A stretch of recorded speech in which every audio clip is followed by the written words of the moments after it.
Okay, I think let's start. I think we have a quorum and good morning, good afternoon, and good evening. So welcome to the webinar on country perspectives, opportunities and challenges for international voluntary carbon markets in the context of the Paris Agreement. This is a brief survey or discussion that the Partnership for Market Readiness initiated to understand the views from the country experts on how they see the role of the voluntary markets in the context of the Paris Agreement. So this session will be recorded and will be made available on the Partnership for Market Implementation website. And then with this one, I now request Wendy Hughes, Practice Manager for the Carbon Markets and Innovation Unit of the Climate Change Group in the World Bank.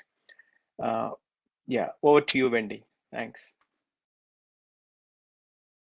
Hi, Harry. Thanks a lot. And hello, everyone. Just to add my welcome to this webinar on country perspectives regarding opportunities and challenges for the international voluntary carbon markets.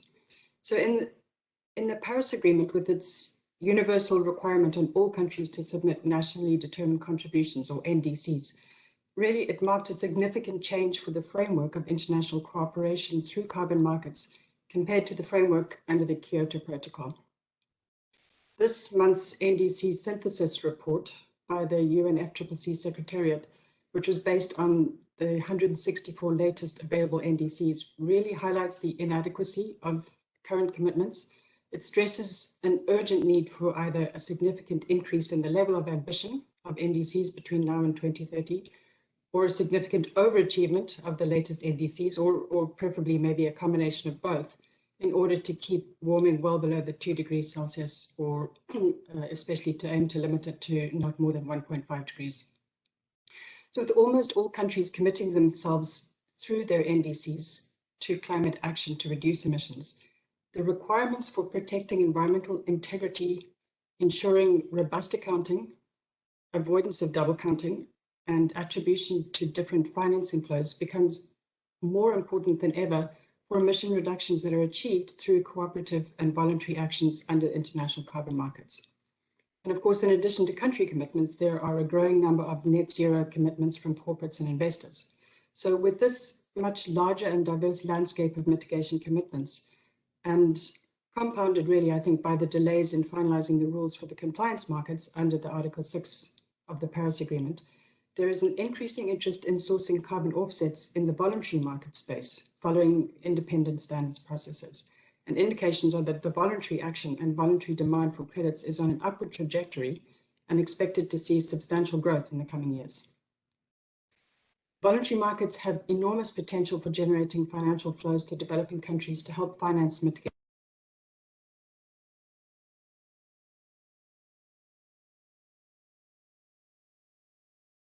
Wendy, you are muted. Sorry about that. Can you hear me now? Good. So not only helps to increase ambition, but really it will contribute to the liquidity of markets while ensuring environmental integrity of the credits generated. And operating these markets in parallel with the compliance markets under the framework of the Paris Agreement requires clarity on the interaction between voluntary and carbon and compliance markets. For example, in the areas of accounting at the national level, linkages with NDC targets, and the roles and responsibilities of governments and corporates.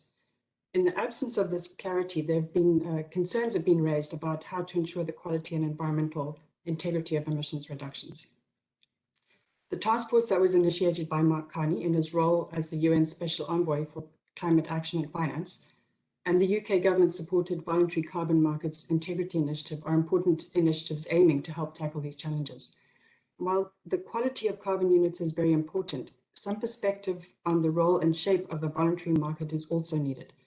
Recent years have already seen traditional distinctions between voluntary and regulatory markets start to break down a bit as independent standards bodies push for environmental and social co-benefits, and some stakeholders push for accounting principles of the Paris Agreement to be applied to the voluntary markets and begin to cross the boundaries to compliance markets.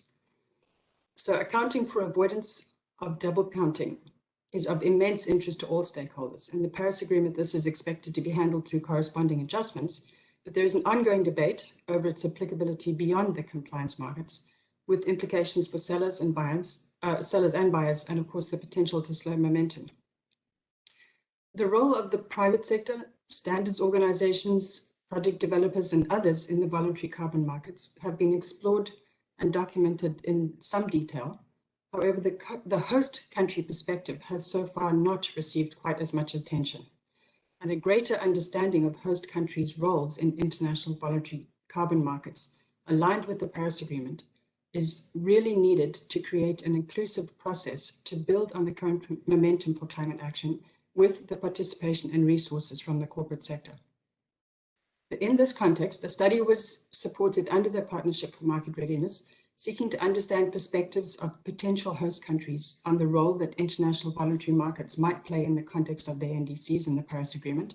The study sought perspectives of experts engaged in their country's consideration of carbon markets from across 3 regional groups, aiming to explore emerging issues and challenges that these markets may face, and to highlight the key aspects that governments may need to consider in relation to their market participation.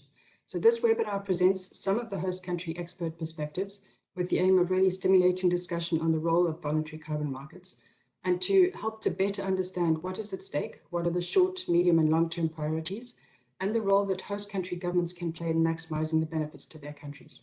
So I'm very pleased now to hand over to Chandra Sekasena, who's advisor for Climate Change Group in the World Bank, to moderate the session. Over to you, Chandra. Thank you, Wendy. Thank you for those very good framing remarks. Let me now turn directly to Andrew Howard to present the summary of the consultations that were held with experts from the developing countries that Wendy talked about.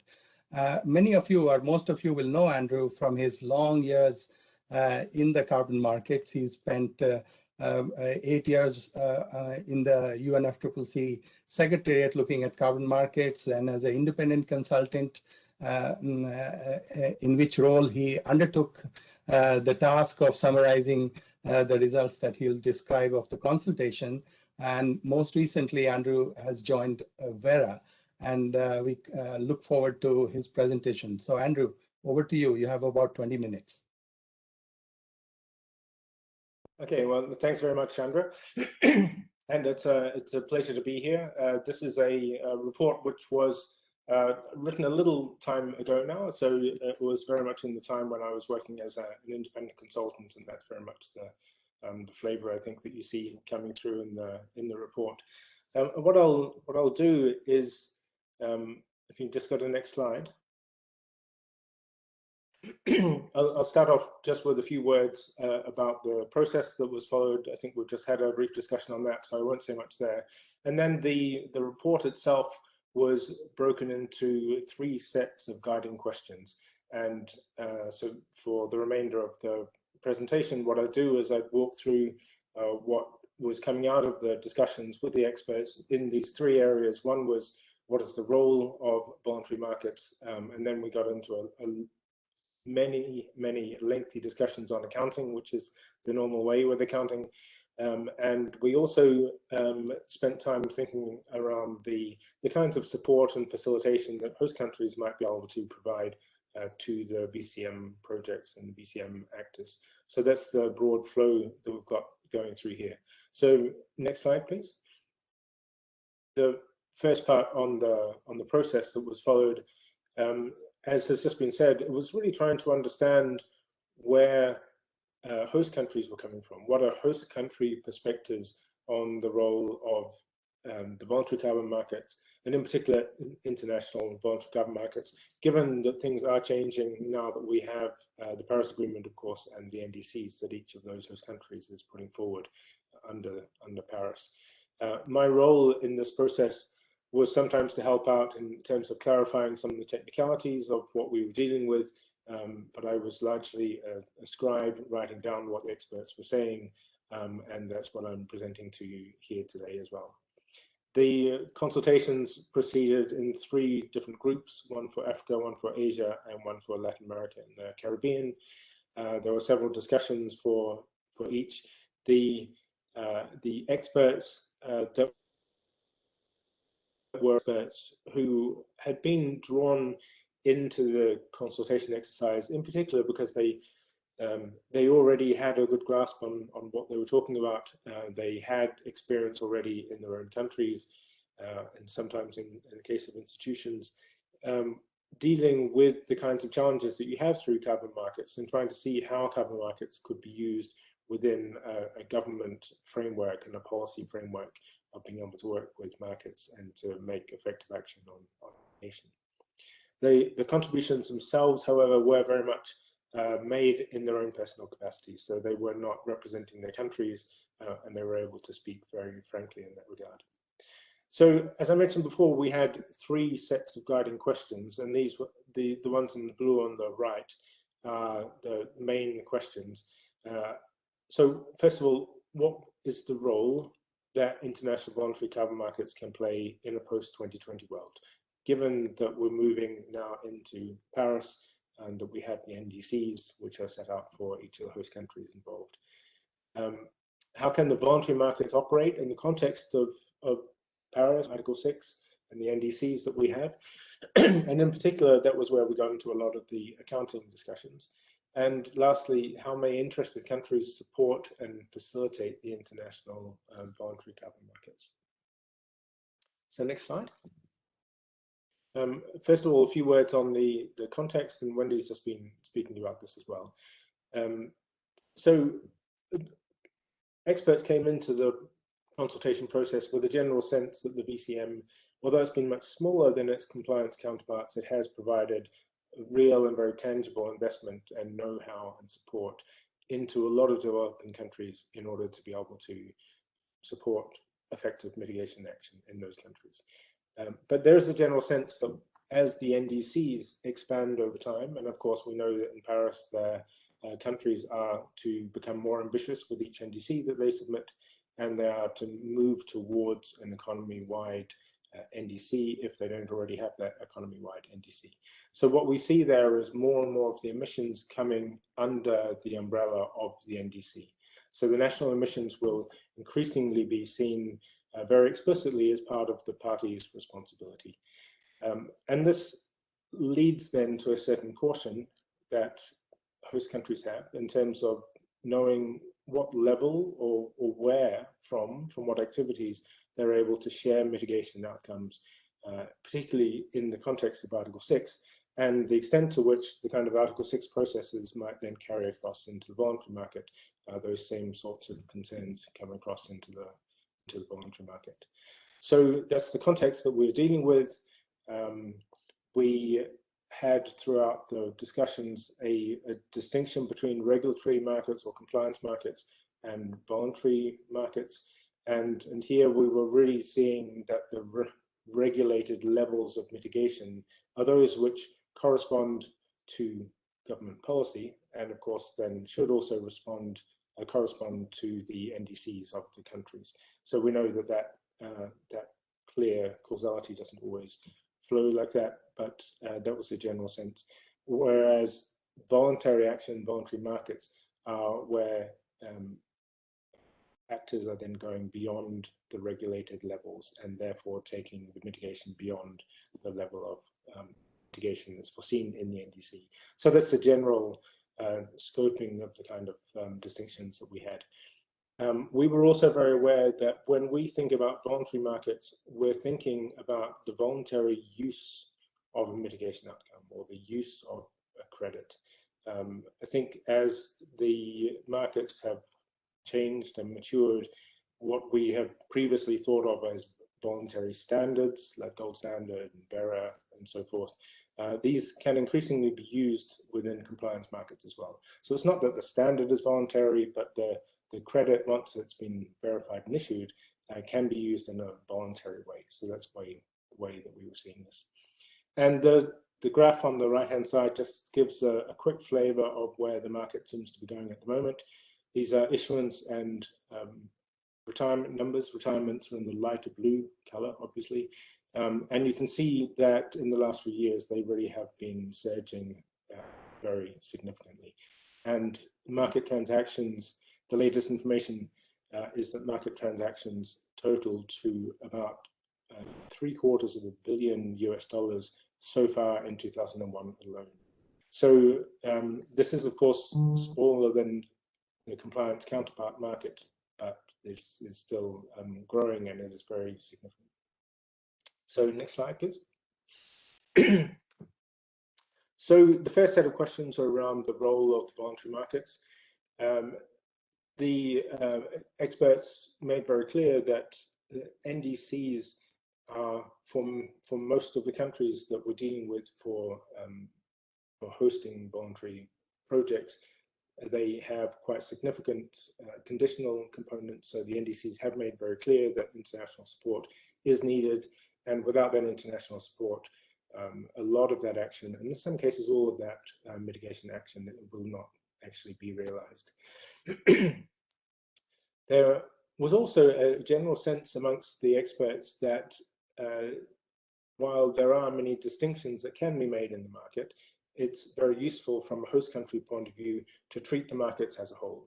And while there can be differentiation amongst different parts of the market, to try and work towards a system where the host country is viewing the different activities in the market and the different types and the different sources of finance in a holistic sense, and is seeing how they are integrated together and are jointly trying to help the country to achieve its mitigation goals. The BCM was also seen positively in three particular ways. One of them was that the experts were trying to make a distinction between how they would see investment flowing in a compliance situation to how an investment might be beneficial in a voluntary situation. So one way is that it would open up routes to more private sector finance. It was generally seen that private sector finance is very difficult to access, and this would give another route which then goes beyond the compliance and the NDCs and Article 6 kind of support in order to be able to provide more finance in where they need it for assistance with their mitigation. They very much appreciated the fact that the sustainable development benefits have played a very key role in voluntary markets in the past, and the expectation is that that would continue also into the future, although there was some discussion around how you could also perhaps see more of this filtering into compliance markets as well. And they also very much appreciated the fact that the prices on the voluntary market have in the past very often been higher and also more stable than they are in the compliance counterparts. So they've been seen as being more reliable in that sense. I think we are also aware, particularly right now, that sometimes there are price hikes on a compliance market which may not be driven so clearly into a voluntary market. So that's perhaps where the stability means that some of the benefit is being lost. But in the longer term, it was seen that the stability and the higher prices is something good. There was also a strong theme coming, and I'll return to this at the end of the presentation. There's a strong theme throughout the discussions that the host countries can actually do a lot more to guide investment. And if they were able to do that, then they would be helping to maximize the benefits that they could get from So this would need, from their perspectives, to be very much tied in with the mitigation planning that they do, which then filters into planning and strategy documents, but also into the NDC itself. So we can go to the next slide. We, of course, spend a lot of time talking about accounting. It's quite normal, I think, in these fora that a lot of the attention gravitates towards accounting issues. And that was also the case with this exercise. The starting point, I think, for many of the experts who were in the rooms was Article 6 and the way that corresponding adjustments have been set out for Article 6. I think that's a common, something which a lot of the experts were comfortable with and understood very well. Article 6 obviously uses a double entry bookkeeping system, if you like, and to ensure that countries avoid any double counting. So any internationally transferred mitigation outcomes, ITMOs, should not be used towards the achievement of more than one NDC. So what happens in the green box on the left-hand side is that a country may acquire ITMOs, and the adjustment they make then is to subtract from their emissions level. When they subtract from the emissions level, what they're in effect doing is they're bringing themselves closer to whatever their NDC target is, and that helps them to achieve the NDC targets. On the other side, the transferring country needs to make the opposite corresponding adjustment. They then add the same level of emissions to their emissions level, which, depending on where their NDC is, may take them further away from the NDC, but hopefully they're only doing this if they've got the capacity within their NDC to be able to make that transfer. So it's a double entry bookkeeping system. It's a fairly standard principle, and this ensures that there's no double counting between the two countries that are participating in the transaction. So the next slide. Double claiming and possible displacement. So one of the things which was fairly clear at an early stage in the consultations, and this was agreed upon by everybody, and that is that the country in which the buyer entity exists does not take any benefit from a voluntary carbon market transaction.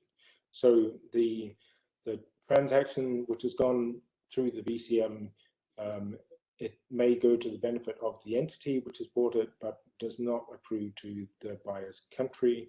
And therefore, we're not in a situation that Article 6 was designed for here of trying to avoid double claiming, double use or double counting of those credits between two countries.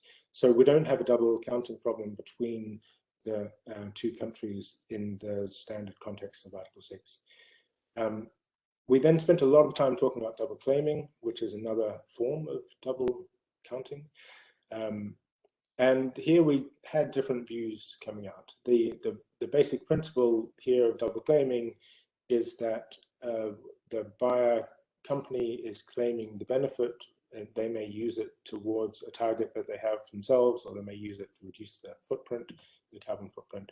But at the same time, the emissions are lower in the host country, and therefore that host country is more able to meet its NDC. So this is there's claims on both sides, both in the buying company and in the host country itself. So that double claiming situation is something which we debated for a long time. A lot of experts felt that these are two different systems. One is a corporate accounting and one is a country accounting, and therefore you can't call it double claiming. And others didn't worry about that distinction, and for them it was double claiming. I think where we got to through the discussions is that the real issue is whether there's any impact on mitigation. And that's the real issue that we need to be looking out for.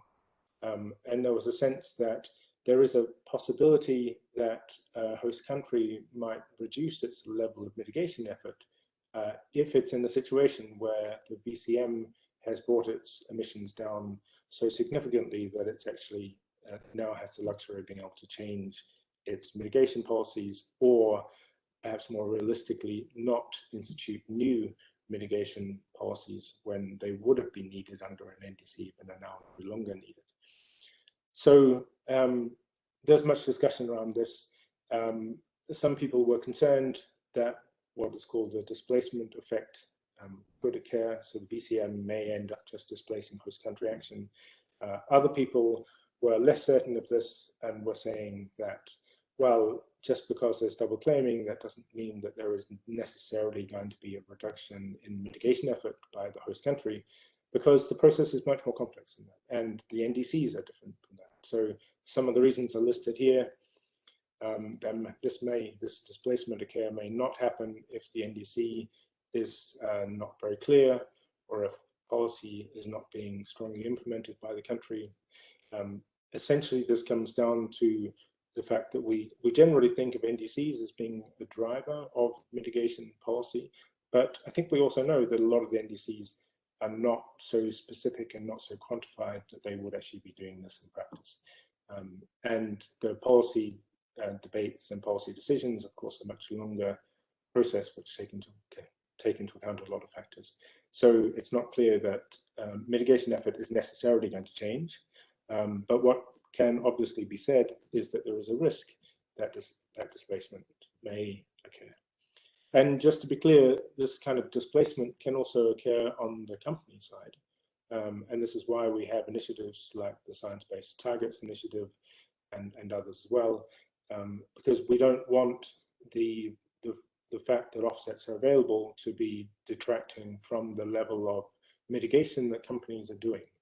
And what's done through something like SBTI is they put a lot of prioritization on reducing the emissions of a company, either its internal emissions or its value chain emissions. And in that way, they kind of minimize any risks that there may be a displacement which may occur through an offsetting process. So I think at the end of the day, most of the experts in the room did feel that corresponding adjustments are a useful safeguard. If you're concerned about displacement risk, then what the corresponding adjustment can do is it can guard against that displacement.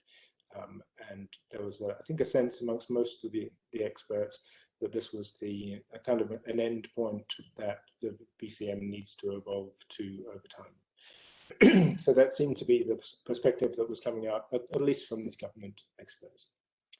A few words on contribution claims. I'm sure you're familiar with this as well. It's something we discussed. The idea here is that the buying company does not make a claim to the actual mitigation, so it doesn't reduce its carbon footprint, and it doesn't claim that mitigation as against a target that it might have put in place voluntarily, but rather they make a claim that they have contributed finance or perhaps other support to a host country in order to help that country meet its NDC. So it's a contribution claim, and it kind of works in a similar way to a results-based climate finance model, but of course it's with private sector money. Normally results-based climate finance is with public. It's a neat solution in the sense that you avoid the complexities of double counting, because it's clear that only the host country has the mitigation benefit from the project. This is also seen, and this was also discussed at length, it's seen as being less tangible and it's less marketable. So it's not clear what the kind of use case for corporates is with this, and whether this is something they really want and will invest in. So next slide, please. We also had long discussions around the fact that many, if not all countries, and this probably goes for a lot of developed countries as well, they're not actually set up at this point to be making corresponding adjustments. The capacity and the understanding isn't always there. The systems and the processes are not in place. We're dealing here with valuable assets, and the legislation probably also needs to be put in place. There needs to be authorization processes, and there needs to be accounting up to the Paris Agreement. And these systems are not in place yet, and a lot of countries are not feeling comfortable that they understand this sufficiently in order to be able to do it. At the same time, there's uncertainty around where host countries are able to give up mitigation options and see them to be taken by others through a corresponding adjustment. So there's uncertainty, and which derives very fundamentally from the host country's confidence that it's going to be able to meet its own NDC. So it might want to hold on to mitigation outcomes instead of seeing them go off. So coming out of this was a lot of discussion around a transition period. I think this idea has come up in a number of other fora as well. Obviously, the transition period would bridge the gap. It would allow readiness to grow. It would allow comfort to grow. And in the meantime, there would not be any liability for adjustments accruing to the country. So there's a lot of questions around it. How long should it last for? Should it be universal on all host countries? I mean, is this really something for developed countries as well as developing countries? And we know there's a lot of diversity within that latter category of developing countries. Are we only talking about projects which are in sectors which are covered by NDCs? because if they're not, then the accounting consequences are very different. How would you even decide such a guidance? How would you decide on transition? So fundamentally, within the voluntary carbon market, we don't have a governance infrastructure, although obviously Mark Hanna's task force is trying to look into that now. Is there also a possibility for collaboration between market players and the host countries in order to improve that level of capacity, that level of readiness to be able to take on these accounting approaches? So next slide.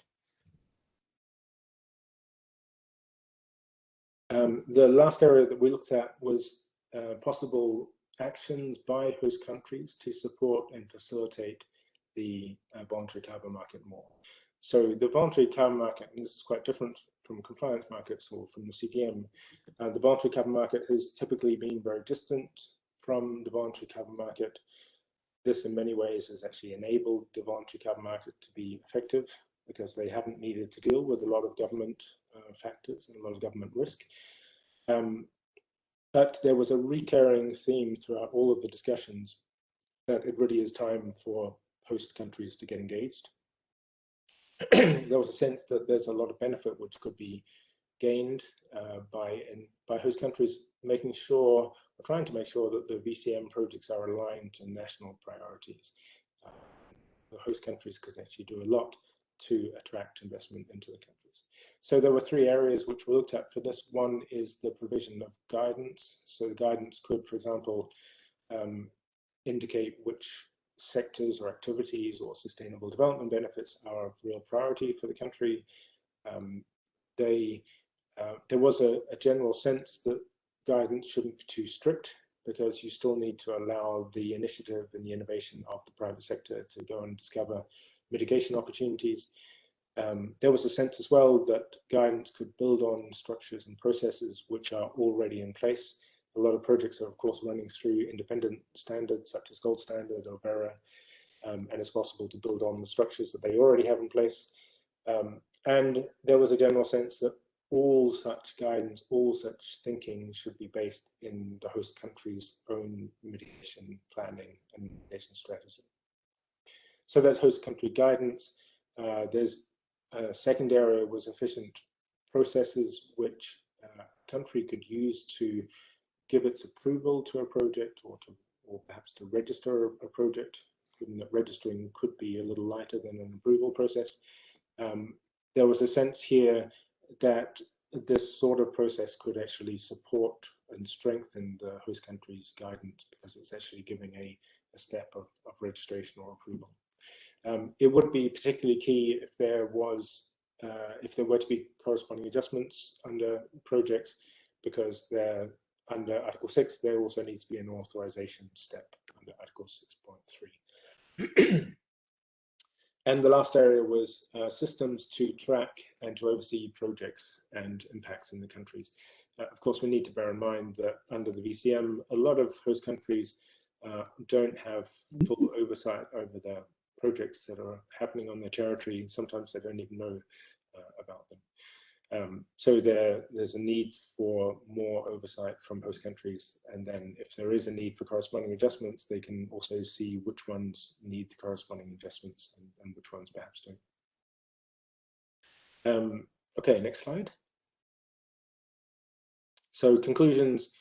The experts were generally very positive about the VCM opportunities. They were aware that things can change and will change a lot for the voluntary carbon market, but they also see the surge in investment which is currently happening and is even greater now than it was back when the experts were being consulted.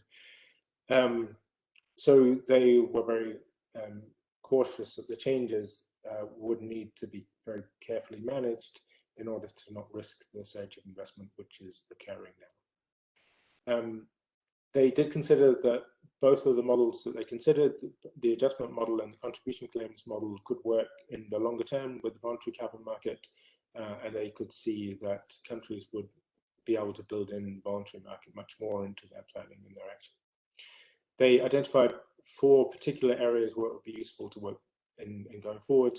One is that host countries, as I mentioned before, would identify priority project areas and give guidance. and backed up by approval processes. A second one is that that was around the tracking and oversight of mitigation activities.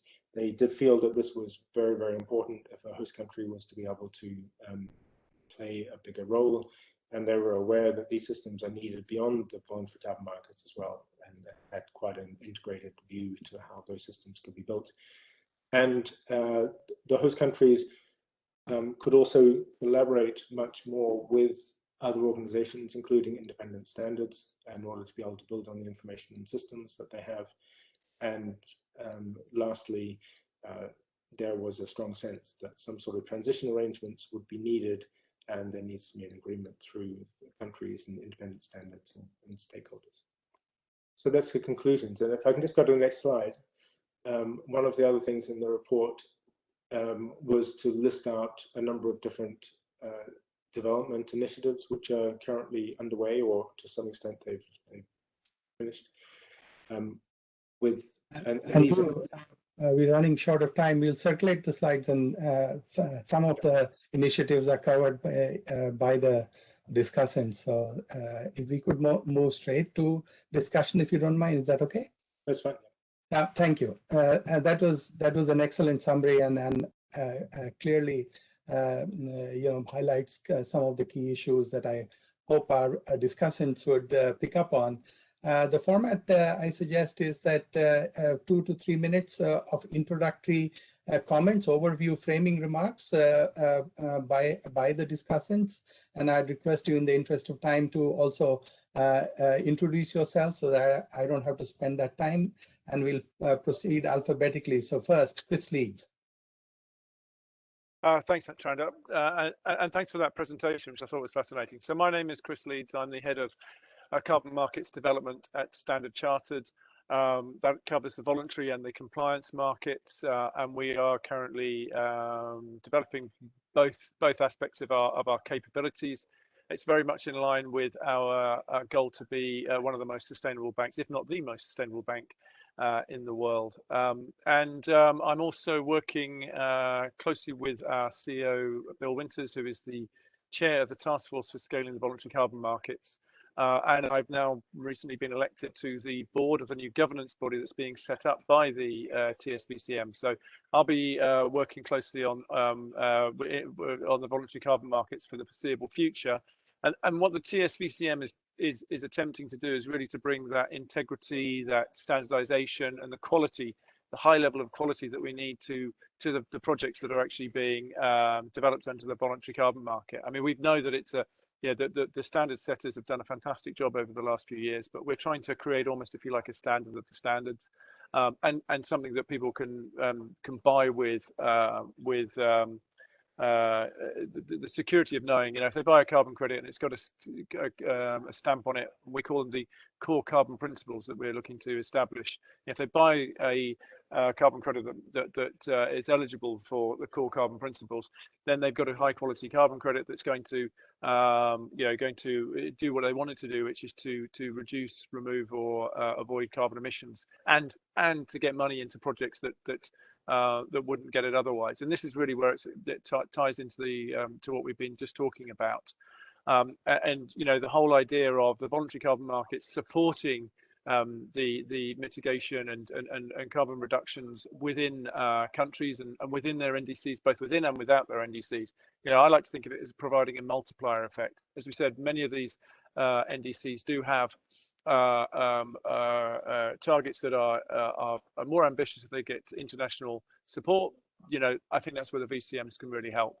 So I look forward to providing further input into this important discussion this afternoon.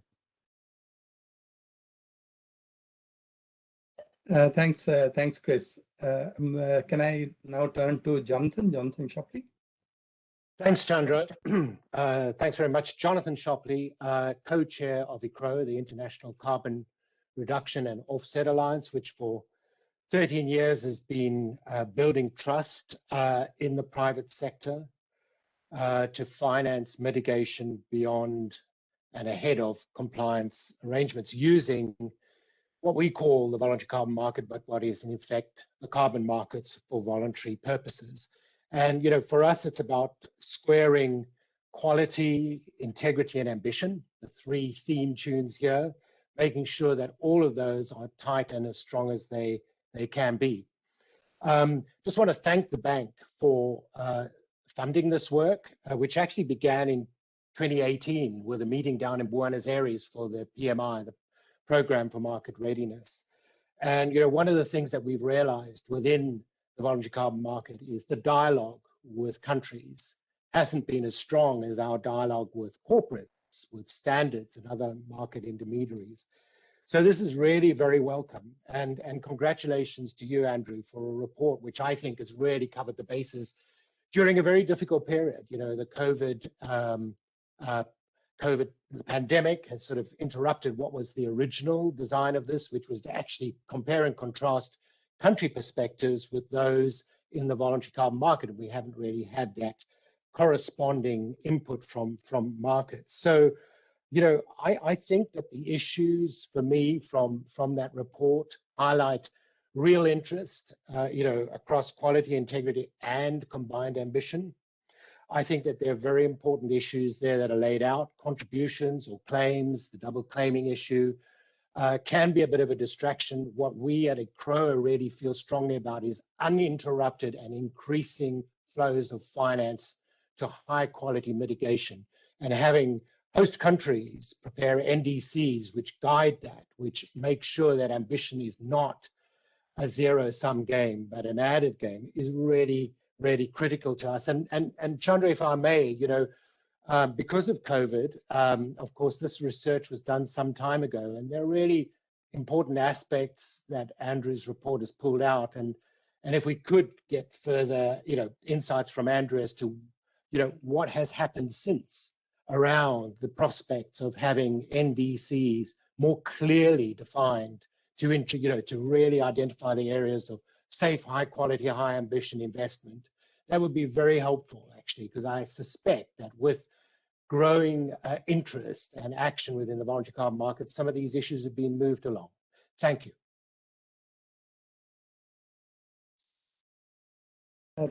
Thank you, Jonathan. Let me turn over to Manuel Pulgar Vidal now. Sorry.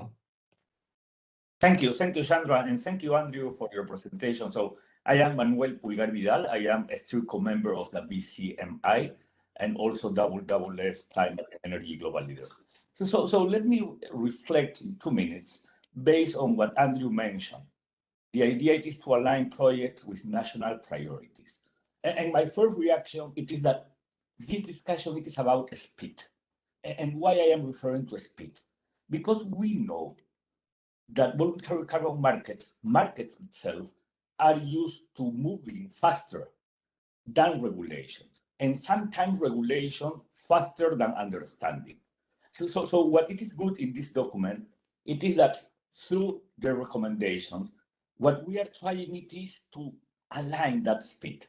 That is an important thing, because let me share with you a second idea. We are not reinventing them. Voluntary carbon markets have joined us for a couple of decades, so many, many years. So lots of things have happened, and the point it is based on that, but based in national priorities, how can we align that speed? And my third idea it is that for sure, based in the document, integrity, it is a key element. So if we are trying to align that speed, if we are trying to align projects with national priorities, it must be through integrity. And when we think about integrity, that it is what we are working through the BCMI, it is by attending demand side and supply side. When we are referring to the demand side, for sure it is related to credible claims. And credible claims means that we must continue pushing to have that side attending their priority tasks, that it is related to real reduction, real emission reduction, and that it is within the value chain. So that is the key priority, and we must insist on that. And when we think about the supply side, for sure what we must do it is to guarantee or secure access by defining clear priorities and by aligning country priorities with their own tasks, that for sure it is about NDC. So let me finish by saying that two good recommendations of your report are related first to the idea of potential countries can identify priority areas for voluntary carbon market and see how to align with NDCs. That is a good recommendation. And the second one, it is that countries can establish oversight over the mitigation activities. I think that those two recommendations are key to secure integrity. Thank you, Shandra. Thank you, Manuel. And let me now turn to Mbaye Diagne from Senegal. Mbaye.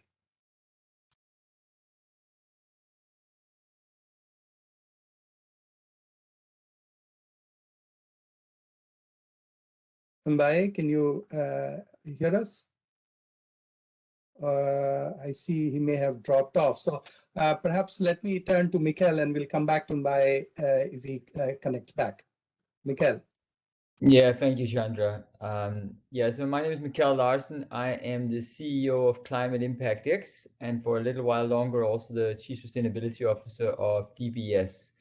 So Climate Impact X, as I will come back to later on when we go into the discussions here, is a new and different carbon exchange and a marketplace operating in the voluntary carbon market. It's been backed by the to-be funding shareholders of SGX, DBS, Temasek, and Standard Chartered Bank. And in short summary, you can think of us as a group of people coming together to try and solve some of the issues that is plaguing the voluntary carbon market today around trust. And in many ways, we hope to embody some of the 17 principles that came out of the task forces in its earlier report, and of course, aligning with the core carbon principle that Chris was talking about earlier on. If I were to reflect on some of the things that came out of this report and was well presented by Andrew, I think it matters less what my view is on the need for corresponding adjustment. I think what is far more important is that we get some kind of solution to this, because what is really not helpful is the lack of a decision and the lack of clarity. And that's particularly because in my job in Climate Impact X, we've had a chance to speak to multiple different governments around the world, those who would be host countries for what is potentially high quality projects that we will, of course, would want to be able to present on our platform and support. But the lack of clarity means that there is a whole set of questions that they don't know what to do with, and therefore they're stalled in the decision about whether to keep them for their NDCs or how much to allow to go for exports and so on. And I think that if nothing else, we need that clarity. And there's no doubt in my mind that there will be a period of time where not everybody will have corresponding adjustments, and the market will reflect that in a difference in price between those who do have a corresponding adjustments and those who do not. But just in terms of making sure that we don't disable quality projects to come to market, I do think that what Andrew was talking about, this time to allow this to pan out, is really important, and the disclosures is a way to really get to cover that short period of time. But my final remarking point would be that if we insist on corresponding adjustments for all the good reasons that Andrew outlined, I think it's important upon us to make sure that we enable these countries to make that happen. Making the requirements without making it possible for them to do at a reasonable cost and effort, I think would be a sad outcome of these things. So I welcome and really proud of the World Bank, some of its efforts in trying to make exactly that happen. I think that's exactly the way we need to go with these things. So I'll just pause there and hand it back to you, Chandra. Thank you, Mikel. And I see Mbaye has dialed back in. Perhaps Mbaye, if you can hear us. Yes, do you hear me? Yes, Mbaye, please go ahead. Yeah. Sorry, but the connection is very bad where I am here. But I very short. Do you hear me now? Mbaye, it'll be helpful if you just switch off the video. Sorry, do you hear me? There seems to be a bandwidth.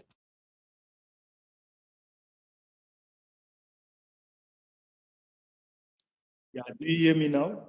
Is it better? Yes, please, go ahead. Yes. Okay, very quickly, because the connection is very bad. Here I am. Just to know that in the current situation, many governments, meaning the Ministry of Environment, is not aware on what's going on when it comes to the voluntary market. People are dealing directly from the host country to the different partners without informing the Ministry of Environment. It's why we consider that in this Article 6 agreement, accord word, things will change because, as you know, the Ministry of Environment will be in a situation to report back in the implementation of its NDC and all what's going on.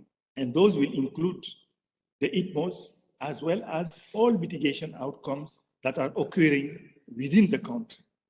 From that perspective, the Ministry of Environment in its domestic procedures will need to authorize whatever voluntary market transaction, whether corresponding adjustment or not, is applied, because they need to know what's going on within the country and report back on that.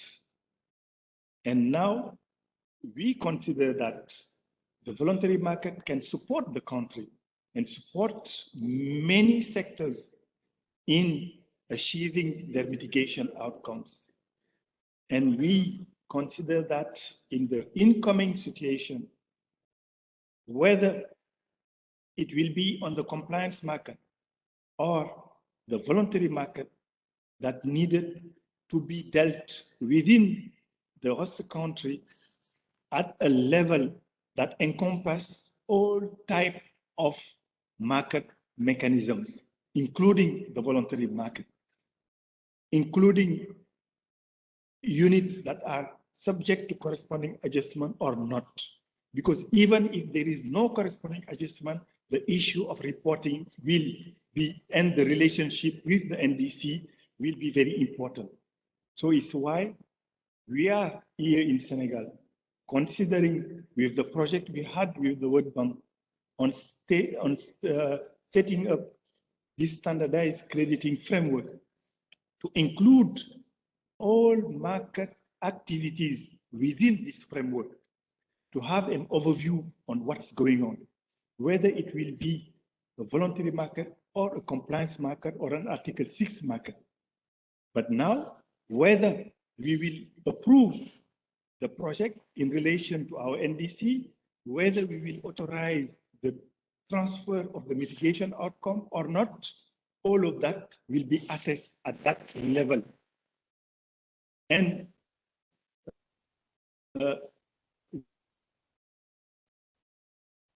we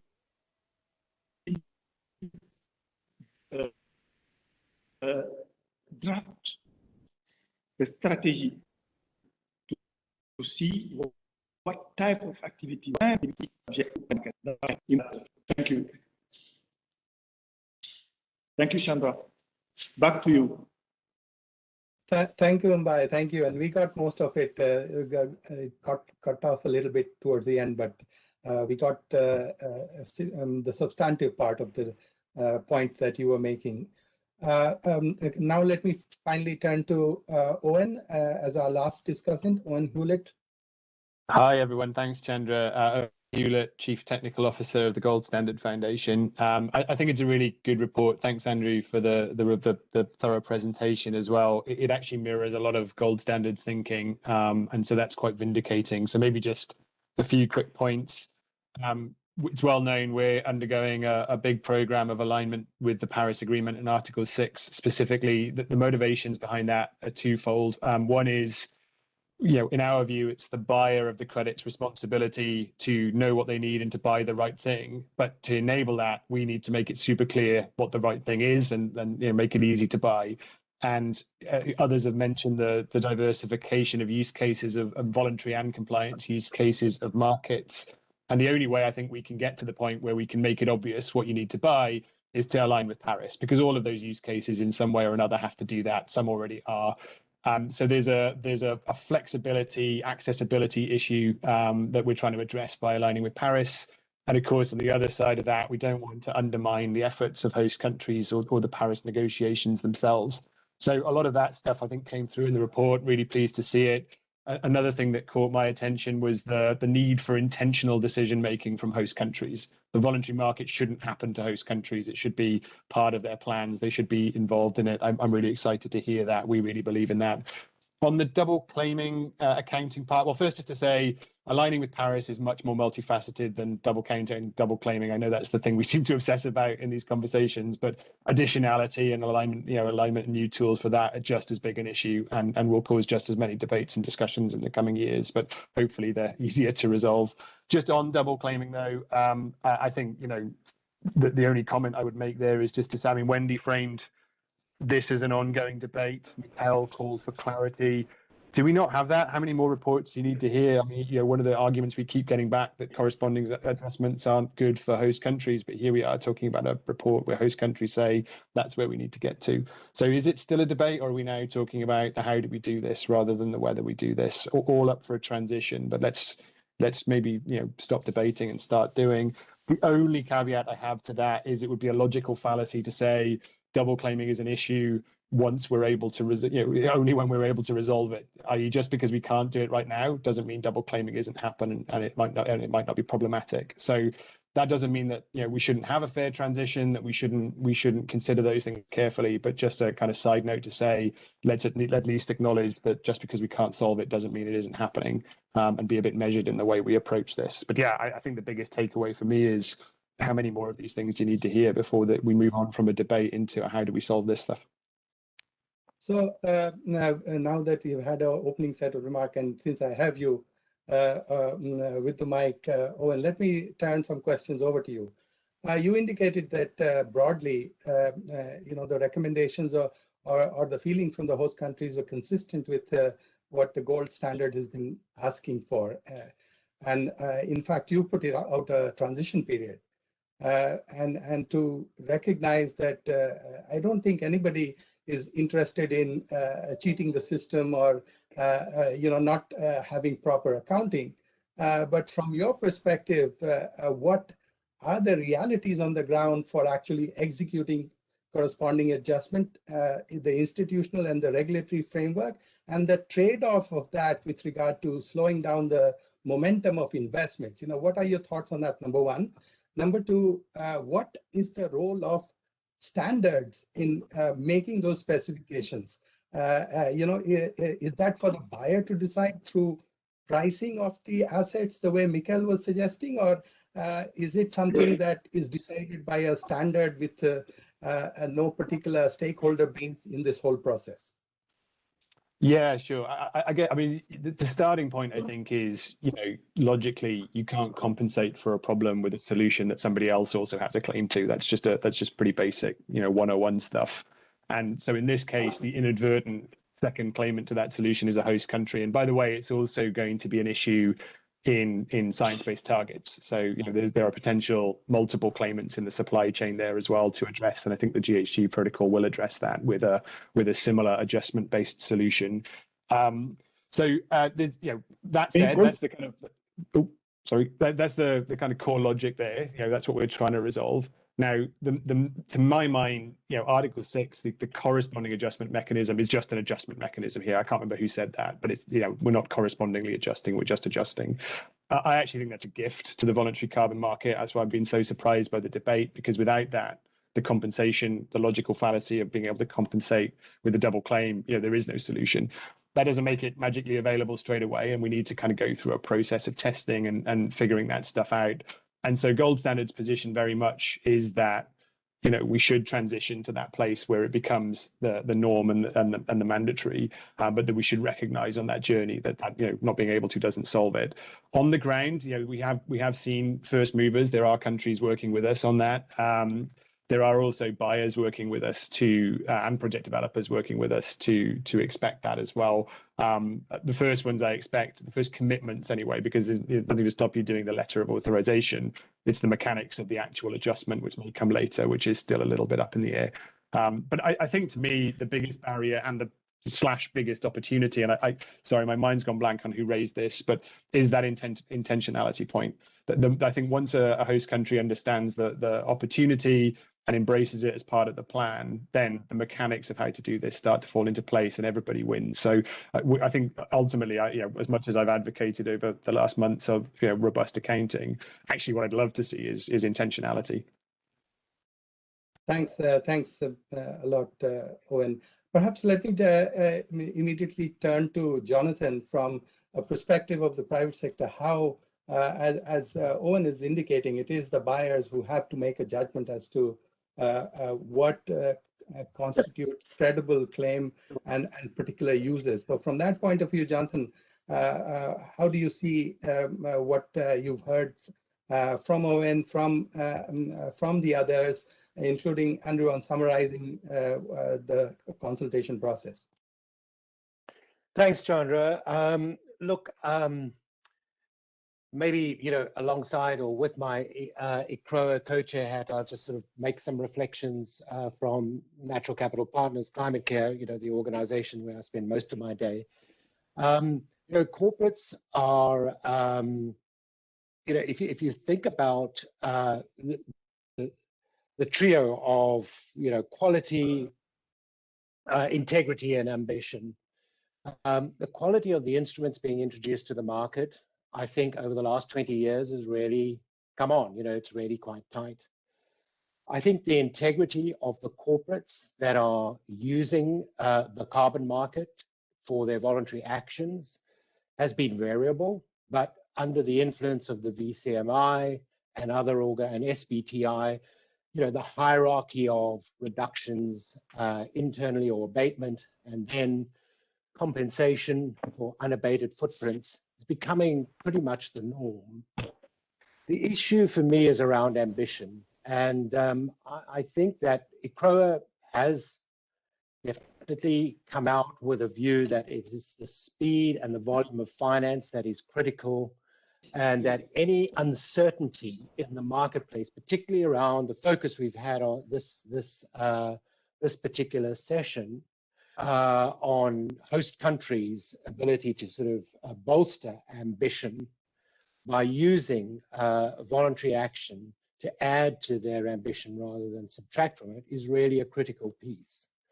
But at the moment, the position that Owen has set out, we need intentionality, is great. That almost sounds to me like the commitments that the VCMI recent consultation document sort of set out and said, the climate action in the private sector is a combination of action and commitment, and we need both to make progress. So I feel that the NDCs of all countries, particularly those that can benefit the most from voluntary action, private sector direct finance, really need, there's talk of a transition, but, we need support, and we need NDCs to be really clear about this. Second point that I would make is that, the standards, we rely very heavily on the standards to apply additionality such that the accounting adds up and double claiming doesn't actually occur. I don't think corresponding adjustments provide that certainty. I think it's the additionality of the instruments and the quality of the instruments that is really critical. One of the things that I've always felt about this new focus on NDCs is that we have an opportunity to engage countries, which are the building blocks of the UNFCCC's response to climate, to see whether within those better defined NDCs, we can create areas which are safe for investment, where corporates know that any direct investment will be respected, welcomed and rewarded, but equally whether we have an opportunity for countries to help define additionality. That is a real challenge for, it's a moving target for all the standards, and I can understand why Gold Standard is concerned about that. But we do have an easier option, which is to ask countries within the conditional parts of their NDCs to help define the additionality requirements that will be applied in those host countries. A little bit similar to sort of the baselining under jurisdictional nested red. Okay. So for me, just final summary there, John, the private sector, I think, stands ready. It is deeply concerned about any delays, uncertainty. There's significantly higher volumes of finance flowing into this market, and therefore the risks of any about turns, any intentionality not being followed through is a real barrier to growth. Thanks. Thanks. Now let me turn quickly to Chris, because you did, Jonathan, bring up the issue of continuity or continued scale-up of financing, and from a perspective of a financial sector institution and from the perspective of the TSVCM. How do you see this continued uncertainty or the lack of certainty, and what does the market need to do in order to, participants need to do in order to move that forward? Chris? Well, on the one hand, I think you can say that the uncertainty is holding growth of the market back. I mean, that we see that in every market. Wherever there's uncertainty, that is going to reduce investment, reduce people's confidence in doing things. Having said that, 2021 has been pretty remarkable for the voluntary carbon markets, and we've seen considerable growth this year, and expected to be around $1 billion worth of transactions in 2021, and that's both in terms of increased volumes and increased price. So positive on both sides. But $1 billion is still pretty small in the scheme of things compared to what we really need. And so, the reduction of certainty, or the increase in understanding of how these things are going to work, as we've heard earlier from a number of the participants, is really important. And in some ways, it's perhaps not important exactly what comes out. Let's not let perfection be the enemy of the good. But as long as something comes out that people can say, okay, fine, I know what the rules of the game are now, and know how to proceed. And at the end of the day, we want to get as much money into projects around the world, and many of these are in the developing world, where that will allow them to achieve their NDCs and to reduce carbon emissions and meet the goals of the Paris Agreement. And so certainty is almost will help with that. I personally think that it would be great to have a process where the CA's corresponding adjustments are applied to international transfers in the voluntary carbon market. And for the market to scale, I think you're going to need to see international transfers. You're going to see trading across borders, and so in that situation, then the corresponding adjustments, being able to apply corresponding adjustments to those transfers will be important. So to get the kind of scale in terms of finance that we need into the projects that we need to make the difference, you need that certainty around how the market's going to work. Thanks, Chris. And on the topic of certainty and certainly clarity in terms of the requirements, Manuel, from the VCMI side, how do you see a clearer definition of biointegrity, or indication of how that can be determined, and its role in conveying that, or including the supply side integrity as well from the and the planned work of the VCMI? Sure, Sandra. And let me answer your question based on some of the former comments. I liked what Jonathan mentioned with SBTI for the demand side, because it is true.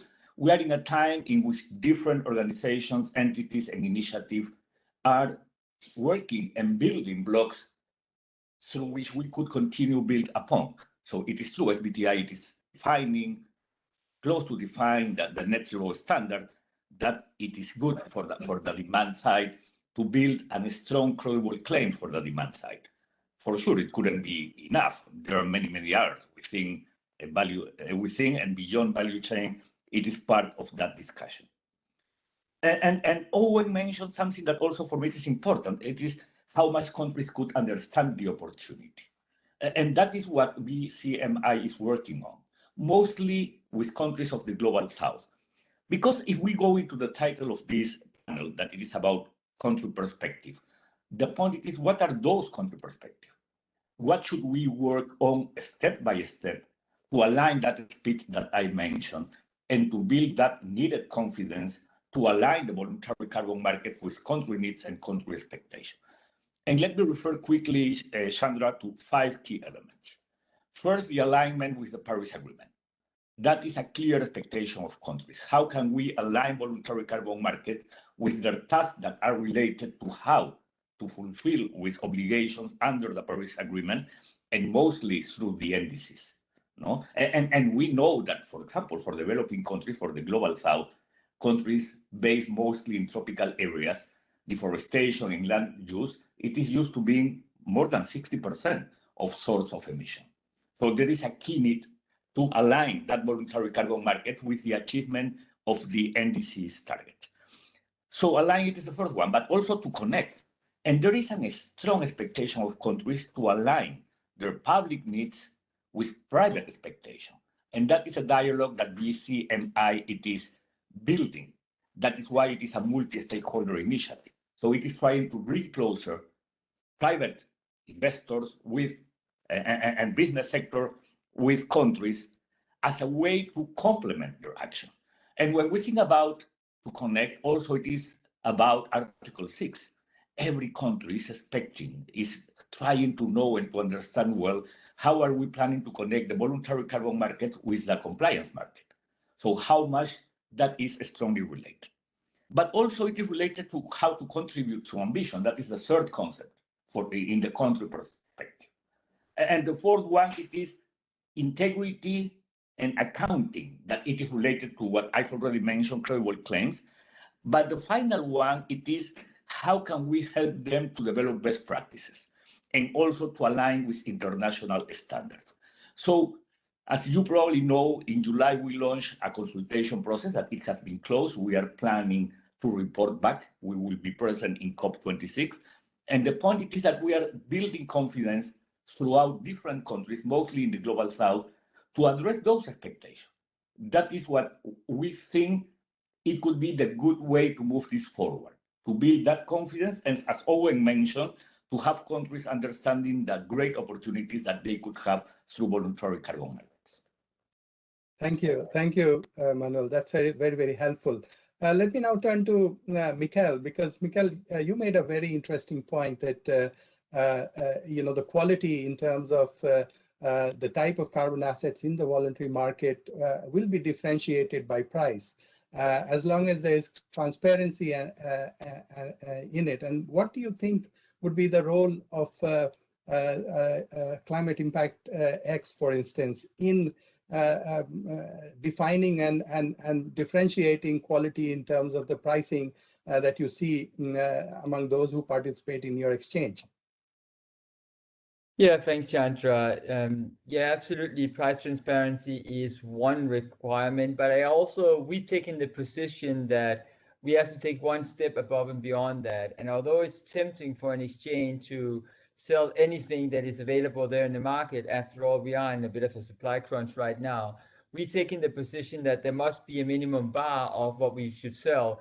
That's one of the reasons why the markets, I think, have failed in the past, is if there's too much lack of quality that being sold, then even with the best of intention, we don't really have a trusted market. And so what we focus on in Climate Impact X is really to try and solve all three of the areas we see us missing in the area of trust. One is the lack of trust in the product that we talked about today. Another one is the lack of the trust of the use of the product. So VMCI and these things here, and we're trying to address that within our means as well. And then, of course, most importantly, perhaps in an exchange is trust in execution. So it has to be very clear why people are paying different prices, where the money is going, but also basic trust in the infrastructure that, when you say something is being retired, then it is actually retired. It might seem very basic, but we do know of a lot of platforms perhaps where this is not so obvious. So when we talk about trust in the product, we do want to start with only selling things that have been verified by the right standard setters or verification bodies, and obviously aligning with the CCPs. But we've also investing in different means of validation above and beyond that. Some of them are technology based, some of them are simply data-based, meaning we add different types of data to give the user an ability to differentiate even within those that may have been verified by the right verification bodies. Because we still believe that whether it's because of co-benefits or it's simply differences in the accuracy of baselines or ability to have permanence, there'll still be different shades and the market will bear off differences between that. So we've done quite a bit of work in trying to understand what is it that drives those different prices. And it is clear to me that some of it comes simply from the differences in the trust in the verification method that is behind that. But a large part of it also comes in terms of the co-benefits. So that's some of the things that we do. One of the things that worries us perhaps at this point in time is this risk of nationalization, if I can call it that. I'm of the fundamental belief that when capital markets work at their best and with the right level of transparency, it really can allocate money to those projects that are best, as long as we define what best is, and we spend quite a bit of time talking about that today. And so the risk is, of course, that countries choose to have an integration of compliance and voluntary schemes, but only within their country. And we are starting to see examples of that, so that only credits within that country qualify within, say, an offset against a carbon tax. But the problem with that, of course, is that it only works for countries who have a balance between being supplier of carbon credits and user of carbon credits. So I sincerely hope that we will be able to have a truly international voluntary carbon market that is integrated into a global compliance market. That's a tall order, but I think that's really only the best way we can fully utilize the way of markets. So I'll just pause there, Chandra. Thank you. Thanks, Mikkel. And Mbaye, for you, the point I think that Mikkel is making and others have made on eventual convergence of the voluntary and the compliance market and alignment of this, because what is very clear is that the intent of everybody is to scale up the ambition of climate action, and then that scale it up in a way that is consistent with the NDCs and the development aspirations, certainly of the global South. And from that perspective, how do you see that journey for a typical country in the global South in terms of the effort that you have to make?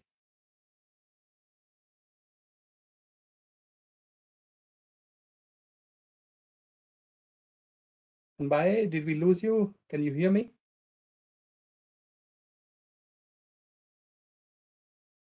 Perhaps we'll come back and try again with Mbaye later, but I did want to give a chance to Andrew. I think he very faithfully communicated. Mbaye, are you back? No. The results of the consultation process, but I do want to give him the opportunity to comment in his new role as in Vera. So Andrew, a couple of minutes of your own reflections on what you heard in the consultations with regard to what you've heard here and what you've heard broadly in the market since, as I think Jonathan was asking. It's been a long process. Has that evolved over time? Where do we stand now?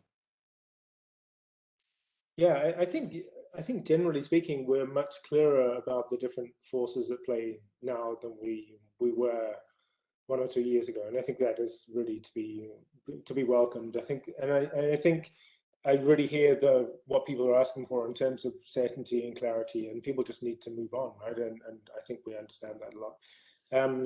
Yeah, I was kind of intrigued by Jonathan's question about how things might have moved on since this paper was written, which was, the consultations on it were really happening in the second half of last year, right? I think there's that, and the thing that also really intrigued me was Owen's question about, well, are we actually ready now? Can we just decide and we move on and respond to people's need for clarity and certainty? And my sense is, and this is, just to be clear, this is not coming from my role with Vera, but where it is very much coming from is a piece of work we've done within one of the voluntary market initiatives, and that's the BCM Global Dialogue, which launched its consultation just a couple of days ago. And in that, I was involved with one of the accounting papers, or with the accounting paper. And what we tried to do there is actually to pick up on some of the points that were raised through the expert discussions in the PMR paper and go a little deeper. And one of the areas is this idea of displacement, for example. And I won't go into details, but a lot of the need for corresponding adjustments hinges on the belief that displacement is going to occur. And I think, to be realistic, we have to think of it more of a risk than it may happen. And when you get into looking at what conditions you need to have in place for that displacement to occur, then it's actually quite an unrealistic set for a lot of countries. So my sense is that we haven't actually bottomed up that discussion yet. And the idea that corresponding adjustments are needed in every project and in every host country, my sense is that that just goes a little too far, particularly when you bear in mind the kinds of risks that the corresponding adjustment approach brings. So I think that it's worthwhile, I think, to think through where corresponding approach adjustments are really needed, and where perhaps you might be able to look at other methods. And I think one of the other things which has gone a little under the radar is that there are a lot of unquantified mitigation benefits from projects. There are multiplier effects, there are spillover effects, and dynamically it leads on to stronger NDCs in the long term. So there is a big mitigation impact which is not picked up, I don't think, through a really black and white accounting approach. And I think you need to think about these things as well. So if you think about displacement risks, you should also think about the positive impacts as well. So yeah, I think we understand much more, but I don't think we've bottomed it out yet.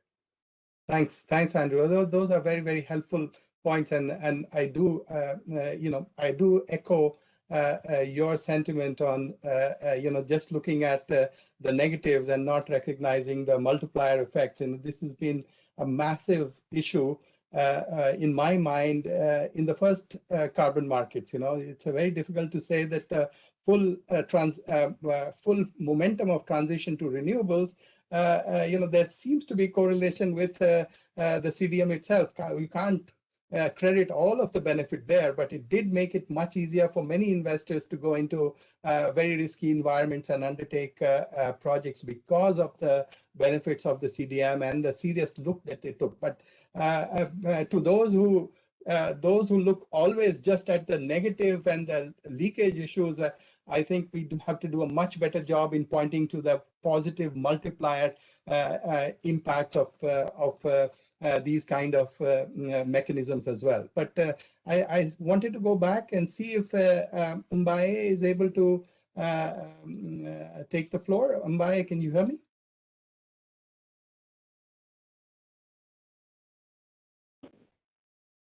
Mbaye, I saw you on mute, but can you hear me?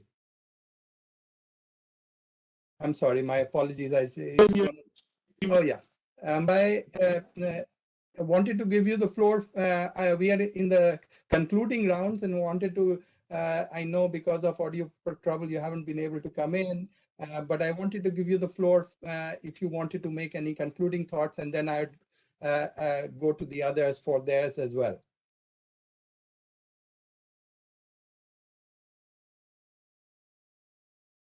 I'm sorry, apologies, and this really is one of the ways by which we don't get enough participation by our colleagues in the developing countries, and apologies for that again.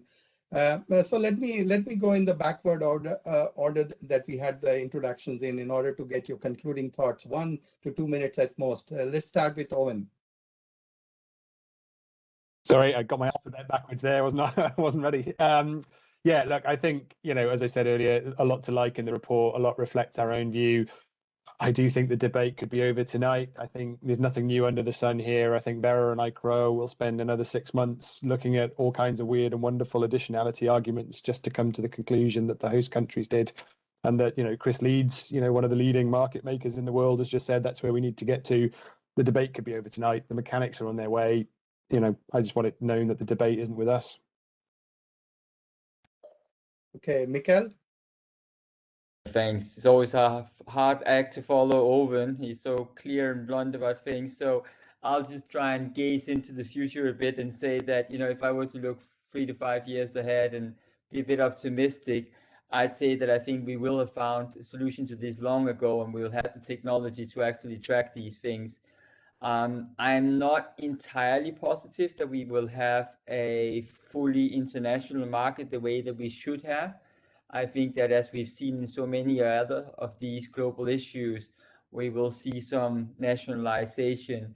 But what I hope more than anything is that we will we'll land in a solution that recognizes the co-benefit that we talk about, or the benefit that we talk about, but also one that doesn't stop financing from flowing once we've truly decarbonized industries, because we need to have a facility to keep these things standing, trees, mangroves, whatever it is, even once we decarbonized. And it's not obvious to me that once the pressure is off from hopefully having decarbonized, that we have any incentive to keep some of these natural treasures standing.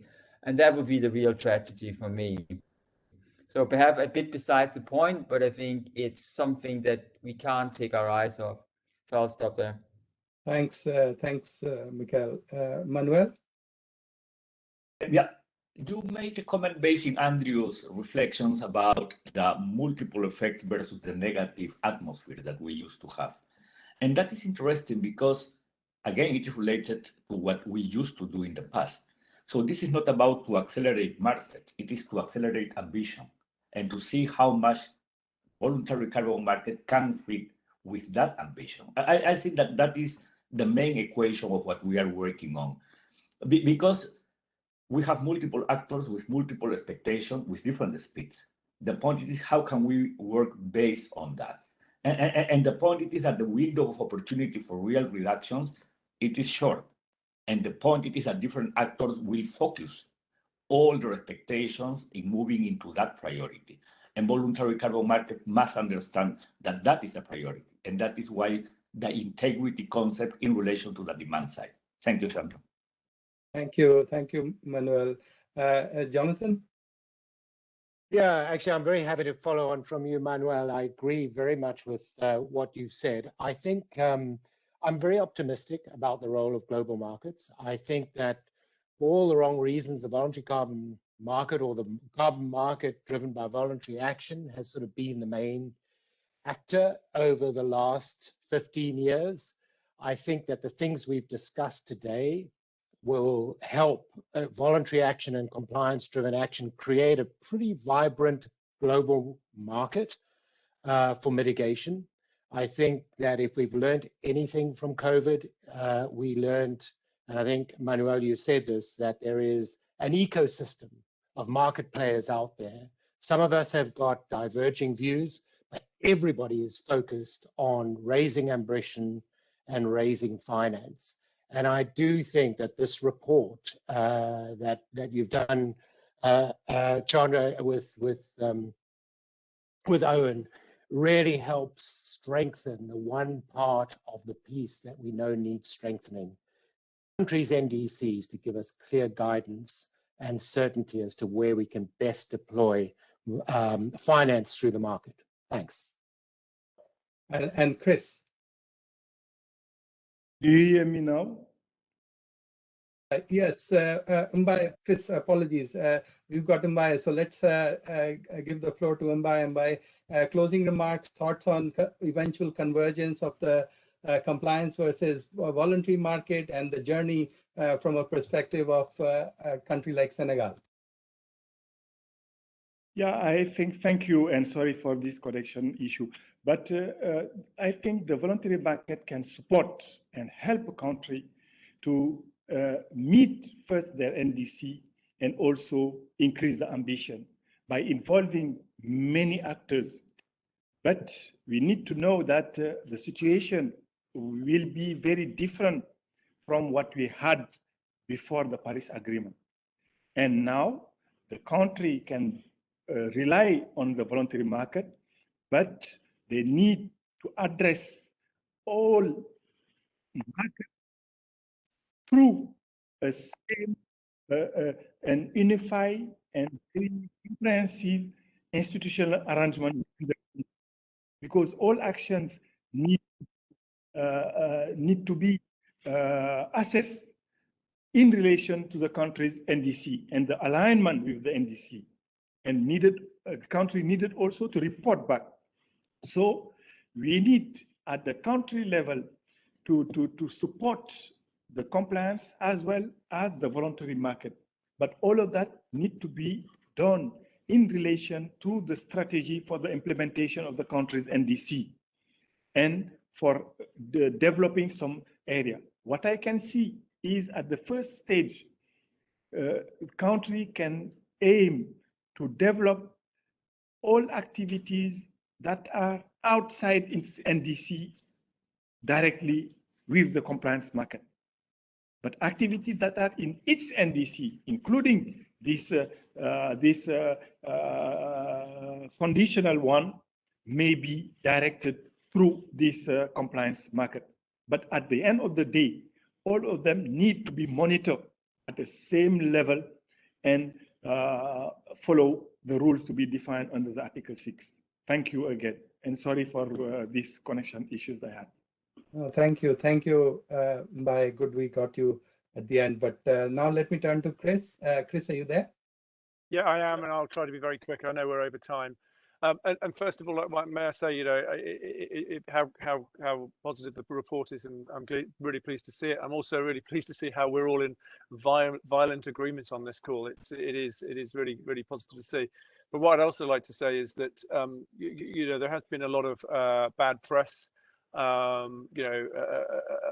over recent months and years around markets and the voluntary carbon market in particular. I think this does show actually a lot of the value that can be created by the voluntary carbon markets.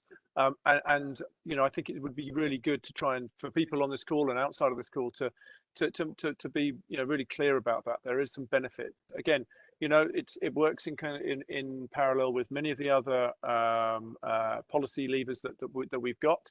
But it's an important one, and as long as we maintain that integrity, that quality, and that ambition, then I think that you know, this can have an important impact on the worst impacts of climate change and meeting the goals of the Paris Agreement.